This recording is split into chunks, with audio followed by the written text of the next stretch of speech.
On August 14, 1974, the Italian government announced in Rome that Italy's territorial waters would be extended from 6 nautical miles to 12, an amendment number.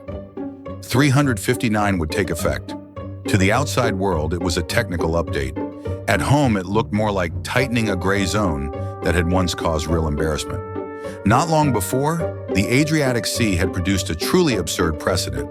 An offshore platform not far from the coast was first packed with tourists as a holiday spot, and later proclaimed in public to be a country. That country was called the Republic of Rose Island. It had no natural land, no hinterland, and no traditional border. Its ground came from steel pillars and a deck. Its popularity came from boatloads of visitors, and its ending came from blockade, demolition, and a storm that no one could stop. The story begins in the summer of 1958. On the coast near Rimini, an engineer named Giorgio Rosa went surfing. The towboat suddenly stopped offshore, and the driver said, "We've left territorial waters." Rosa looked back and could still see the lighthouse clearly. So the boundary, it turned out, was not far from the beach at all. What surprised him even more was the depth. He went into the water and found the seabed within a little more than 10 meters. The sea was close, and it was shallow. International waters suddenly felt less like a distant idea and more like a place you could almost reach out and touch. Rosa was not the kind of person who chased thrills for their own sake.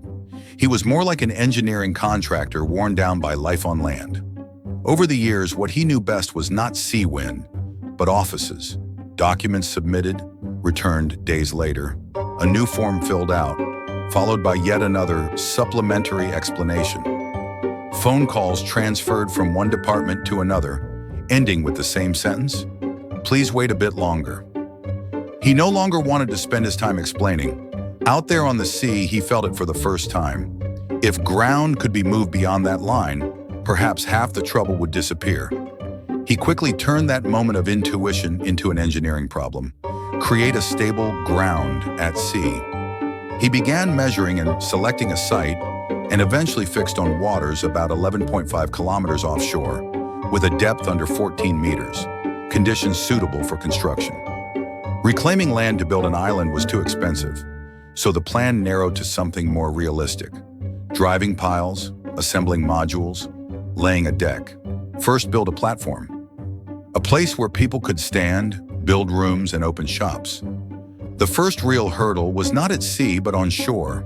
Materials had to leave the port, and leaving the port required paperwork. Rosa applied for permission under the name of research and testing. Once the permit was issued, construction could truly begin. That step did not sound dramatic, but it was essential. Rose Island did not begin with a declaration. It began with a piece of paper allowing materials to pass through a port. From 1960 onward, steel piles were driven into the seabed one by one, and components were shipped out of the harbor batch by batch. Offshore work was harsher than on land. Strong winds meant stoppages, rising freight meant overruns, and material losses accumulated faster. The project stalled and restarted repeatedly. When money was tight, Rosa even sold a house to keep it alive. Years later, the platform finally took shape.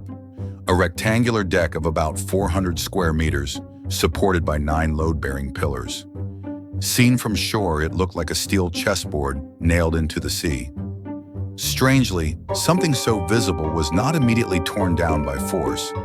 Many people saw it, and some treated it as something that can't really be handled for now. During a period of slow response and scattered responsibility, construction continued. Rosa did not hide it either. When visitors came to look, he spoke openly about his vision. This would become a freer space at sea. At first, tourists came out of curiosity. They went offshore to see the spectacle, took a couple of photos, and left. Soon it became a destination. In 1967, Rose Island entered the year that truly changed its nature. By July, the first level's equipment and shop space, the second level's living and lodging area, and berthing facilities were gradually in place. On August 20th, the platform opened. Shops and a bar on the first level, guest rooms and living quarters on the second. For a tourist city like Rimini, the location was almost too perfect, close enough to reach easily, yet far enough to create the thrill of I've left land behind. After opening, Rose Island quickly developed a familiar set of scenes. As small boats approached, the first thing tourists noticed was not a ship, but a platform. It did not sway like a boat, it felt more like a slice of land floating on water. The moment people stepped onto the deck, many instinctively looked back at the lighthouse. The city was still there, but they were no longer in it. By day, the deck was like a viewing terrace. People leaned on the railings for photos, and the sea wind carried salt into their collars. Beneath the surface, seaweed and shifting light sometimes appeared, adding a sense that this place truly grew out of the sea. The first level became lively quickly. Cold drinks, souvenirs, small goods, the clink of cups mixed with music. Some people sat at the bar talking in the wind. Others treated it like a small weekend market at sea. The second level felt more like a seaside inn. Outside, the windows were shipping lanes and open water. At night, distant ship lights moved across the horizon, and the wind ran along the walls. Visitors could not always describe what it was like, but they remembered one feeling. I lived on the sea. Rose's message to the public was simple. Fewer constraints, more ease. He packaged Rose Island as a holiday mood. You could watch the sea in silence or enjoy a lively night with friends. The more people gathered, the more Rose Island resembled a small society. Some came every weekend to drink, some used it as a base during surf season, and some even paid for an entire year in advance, planning to live there long term. The brighter Rose Island's lights became, the deeper the officials' frowns grew on shore. By day, small boats queued to dock. By night, the sound from the bar drifted out over the water. This was no longer someone playing with a toy at sea. It was a place that could make money. And when money is being made, someone will want to manage it. Shipping lanes, goods, taxes. In the end, one question could not be avoided. Who had authority over it?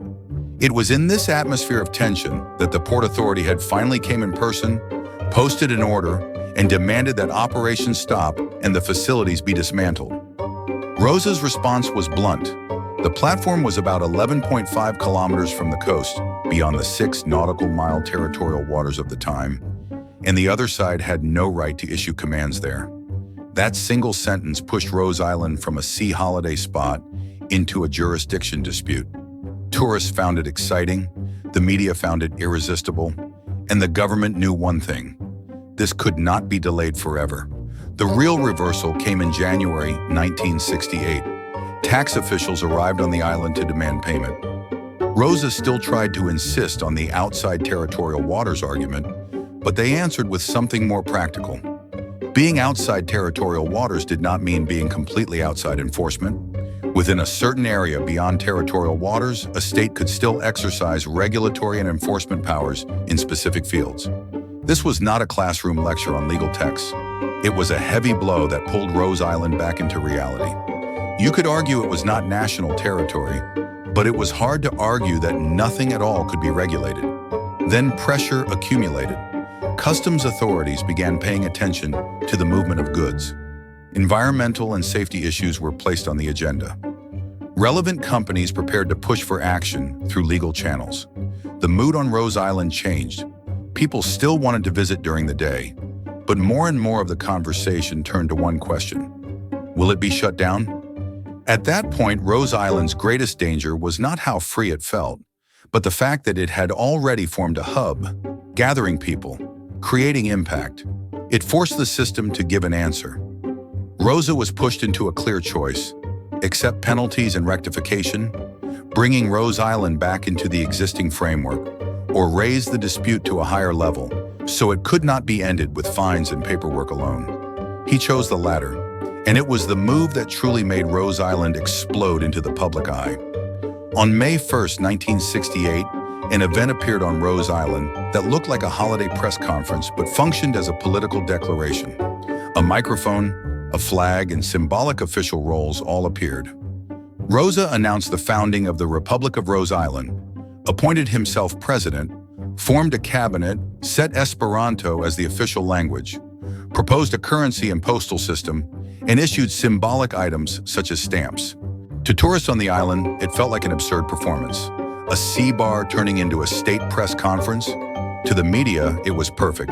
An engineer had turned a platform into a national symbol. Rose Island's sense of fun also peaked at this stage.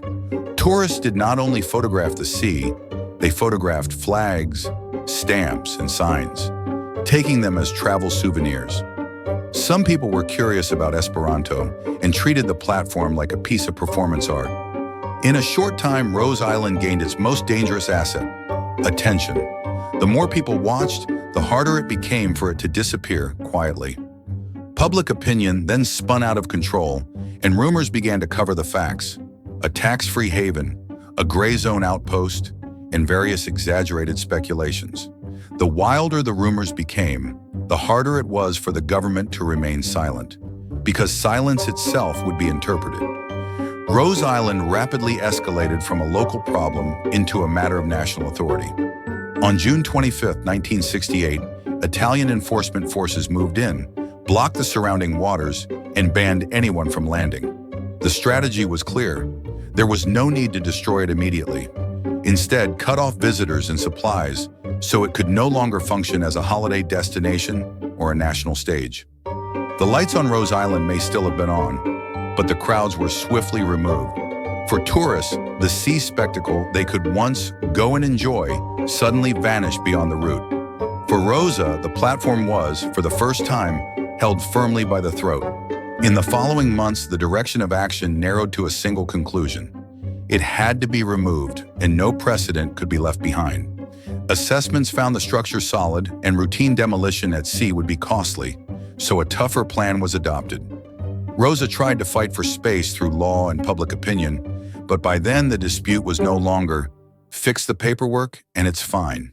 It had become, this symbol could not remain. In the eyes of the system, Rose Island was not merely a building, it was a possibility that could be copied. In early 1969, demolition proceeded. The platform was damaged through repeated destructive actions, yet it did not immediately sink completely, showing an awkward resilience. Rose Island changed from a sea holiday spectacle into a tug-of-war between a state and an individual. And the final ending did not come from anyone's ruling, it came from nature. On February 26, 1969, a storm swept the Adriatic Sea. After the skies cleared, passing vessels reported that the remains of Rose Island had collapsed completely and disappeared from the surface. Sources do not fully agree on the precise details of its independence, but one thing is clearer. As a nationally watched sea country, it existed for only a few hundred days. Yet it was enough to push the system years later to redraw boundaries through legal changes, making similar gray zones far harder to exist. Rosa was not subjected to the harshest punishment, but the cost was still real. In the years that followed, he faced not sea wind and tourists, but bills, lawsuits, and a long, grinding aftermath. Even so, he spoke about Rose Island again and again in old age, because in his mind, it was the closest he ever came to absolute freedom. On March 2, 2017, he died at the age of 92. Italy's closing statement was written into the 1974 amendment. Its territorial waters expanded from 6 nautical miles to 12. For most people, it was simply news. For those who had watched Rose Island unfold, it felt more like a boundary line drawn in thicker ink, one that made the same kind of gray space far harder to exist again. Rose Island first attracted tourists, then attracted the media, and finally drew in the full force of the state. And that redrawn line seemed to say, this story did happen once, but it would not be given an easy second chance.